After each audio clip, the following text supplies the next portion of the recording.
Semuanya mau? Kira-kira kalau Ustadz Wahyu lagi cerita, kira-kira boleh nggak berbicara dengan temannya sendiri? Boleh tidak? Oke. Bagaimana sebaiknya?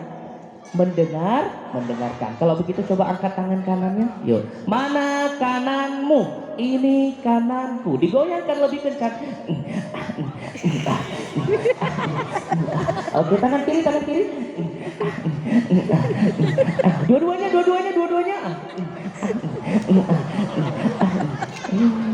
Ya, semuanya letakkan di atas kepala, di atas pundak, kepala, pundak, lutut, kaki. Ya Allah. Hei, kaki mana? Oh, kaki di sini. Belum berarti belum fokus. Yuk, fokus ya. Yuk, angkat tangan kanan, angkat tangan kiri, digoyangkan lebih kencang. Letakkan di atas kepala, di atas hidung, pipinya, hidung. Hidung. Oh, udah mau fokus. Sekali lagi ya. Angkat lagi keduanya, digoyangkan. Letakkan di atas kepala, telinga, hidung. Udah mulai fokus. Berikan tepuk tangan yang luar biasa buat kita. Yuk, coba lagi. Tepuk satu. Tepuk satu.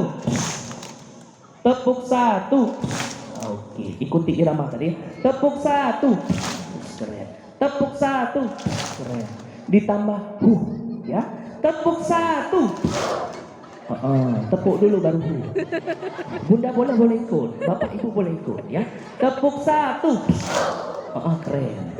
Tepuk dua. Tepuk dua. Tapi jangan ke kawannya gitu jangan. Khawatir baru makan jengki tadi ya. Tepuk dua. Tepuk dulu baru Pro gitu ya. Tepuk dua. Nggak usah pakai pro. Nah, ternyata ini Bapak Ibu guru, apa yang kita contohkan itulah yang anak ikuti.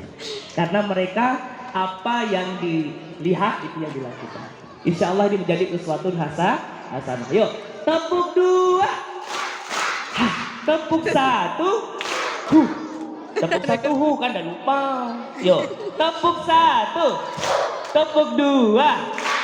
Mantap. Ketika tepuk tiga, tepuknya 3 kali. Gitu ya. Tepuk 3. Mulutnya gini. Gitu ya. Tepuk 3.